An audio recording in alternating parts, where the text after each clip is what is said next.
Hello दोस्तों, good morning. आप सभी कैसे हैं?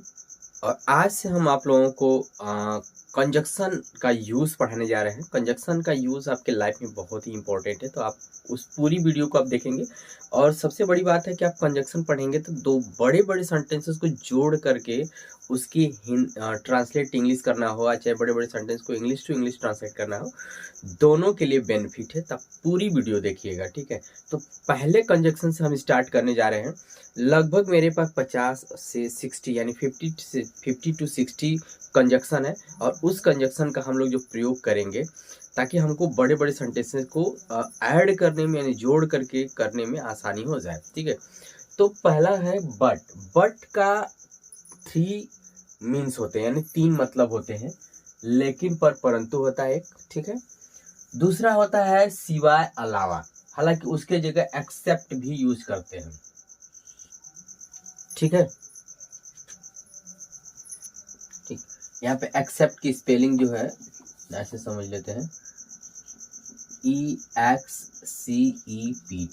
एक्सेप्ट का भी मतलब होता है अलावा, ठीक है? हम उसकी जगह ये भी यूज कर लेंगे। तीसरा कंडीशन होता है, जो तीसरा तरीका हमारा यूज होता है बल्कि। बल्कि का मतलब रादर भी होता है, तो हम कभी कभी रादर का यूज कर सकते हैं, RATHER, ठीक है? तो यानी आपको ये क्लियर हुआ कि आप मतलब कि बट का हम 3 तरीके से यूज करते हैं। तो अब हम इस पे हिंदी में सेंटेंस कुछ लिख करके देंगे और उसको हम ट्रांसलेट कैसे करना है हम उसको एक्सप्लेन करेंगे, ताकि आपको बहुत सारी वीडियोस में यानी बहुत सारे सेंटेंसेस भी मिल जाएंगे, और आपको ट्रांसलेट करना है या सेंटेंस को जोड़ना, ये दोनों आपके लिए बहुत ही प्रॉफिटेबल हो जाए, ठीक है? सेंटेंस को जिसे वो चिकन के अलावा कुछ भी खा सकता है, तो जहाँ पे देखिए अलावा आ जाए, ठीक है, और रादर आ जाए, तो मतलब बल्कि आ जाए, तो उसके जगह हम 2-3 चीजें यूज करेंगे। तो देखिए वह चिकन के अलावा यानी ही लिख सकते हैं, ही कैन, क्या लिखेंगे? ही कैन ईट, वह खा सकता है। कह रहा है कि चिकन के अलावा कुछ भी खा सकता है, तो यहाँ पे लिखेंगे he can eat anything but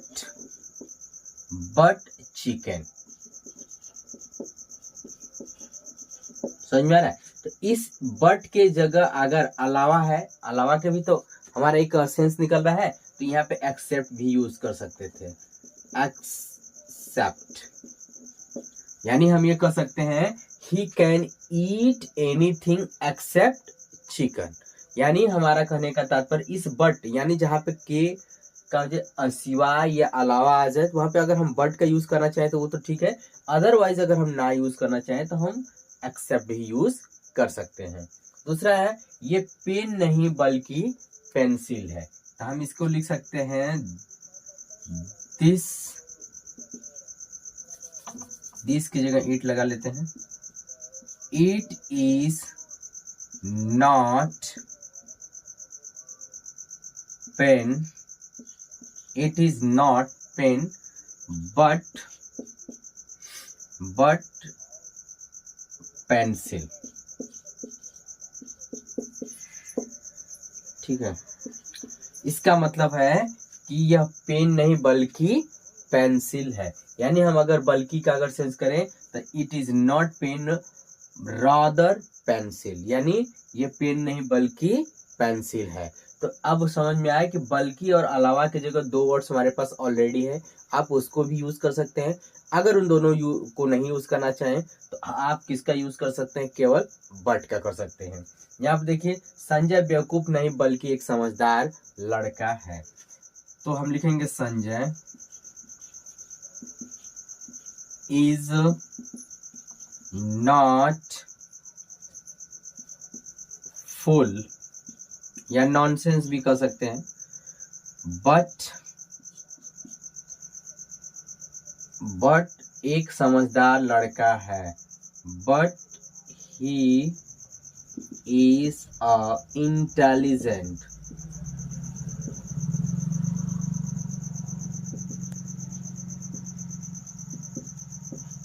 boy.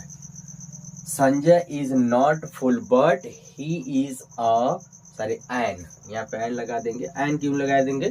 क्योंकि हमारा आर्टिकल यहाँ पे अगर वावेल होता है तो एन लगता है। It is sorry he is an intelligent boy हो जाएगा। आपको क्लियर हो रहा है? अब दूसरा देखिए, उसे डांटा नहीं गया बल्कि पीटा गया, तो लिखेंगे ही गया वॉज नॉट स्कॉल्डेड। स्कॉल्डेड क्यों हम वॉज के साथ नॉट लगाए हैं, स्कॉल्डेड लगाए हैं? क्योंकि ये पैसिव वॉइस में है। बट यानी बल्कि है, तो बट पीटा गया, तो ये हम लिखेंगे स्कॉल्डेड बट बीट।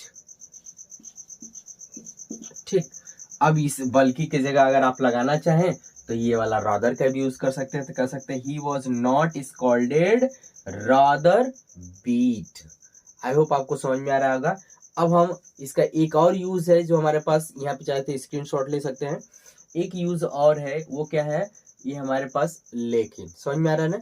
इस वाले यूज को हम लोग पढ़ेंगे। आइए देख लेते हैं कि लेकिन पर परंतु ये वाले यूज हम कैसे करते हैं। जैसे यहाँ पे लिखा है राम और श्याम अच्छे दोस्त हैं पर वो एक दूसरे से लड़ते हैं। पर बोला है ना, देखिए यहाँ पे पर लिखा भी है। पर वे एक दूसरे से लड़ते हैं, तो लिखेंगे राम एंड श्याम, राम एंड श्याम अच्छे दोस्त हैं, तो आर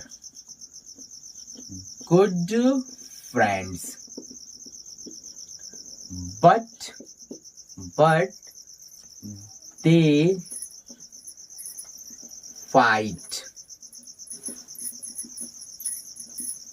ईच अदर। ठीक, दे फाइट ईच अदर। अब यहाँ पे देखिए, वो बहुत समझदार है लेकिन उसके पास पैसे नहीं है। वो तो मतलब he is an intelligent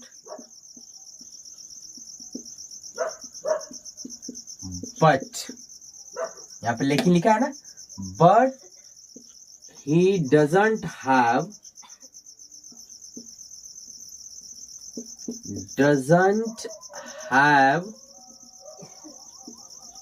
money.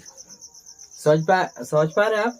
वो बहुत समझदार है लेकिन उसके पास पैसे नहीं है, तो लिखेंगे he is an intelligent but he doesn't have money. देखिए बड़े बड़े सेंटेंस को हम बट से कैसे जोड़ेंगे, ये आपको हम कॉन्सेप्ट सिखा रहे हैं। अगला है, मैं तुम्हारे घर के अलावा कहीं भी जा सकता हूं, तो लिखेंगे आई can go anywhere. I can go anywhere but not to home. Not to home या your home, तुम्हारे घर है तो यहाँ पे your home लगा सकते हैं। Not to your home। ठीक, अब यहाँ पे समझिए हम लोगों को क्या करना है। ठीक, तो यहाँ पे आपको समझ में आ गया कि I can go anywhere but not to your home, यानी आपको इनका तीनों यूज पता चल गया कि यानी कि हम बट का कहाँ पे यूज करते हैं। ठीक है, अब हम दूसरा यूज एक और पढ़ लेते हैं। और का मतलब होता है या। ठीक है, चलिए, और का मतलब होता है या। अब इसका भी यूज देख लेते हैं कि क्या होता है। आप ये किताब खरीद सकते हो या वो किताब, तो लिखेंगे you can by this book और दैट बुक। ठीक है ना, you can by this book और दैट बुक। अगला है, मैं आपको क्या दूं, ये या वो, तो लिखेंगे what shall I give you। ठीक है, ये मतलब हो जाएगा दिस और दैट। तो ये बहुत ही ज्यादा इंपॉर्टेंट नहीं था, इसे तो आप बहुत आसानी से समझ सकते थे। हालांकि आपने हम बट का जो यूज पढ़ाए हैं वो बहुत ही अच्छा है, उसका यूज आपको हमेशा मिलेगा। तो इसी तरह हम एक नए कंजक्शन के साथ नेक्स्ट वीडियो में मिलेंगे, तब तक के लिए टेक केयर, बाय।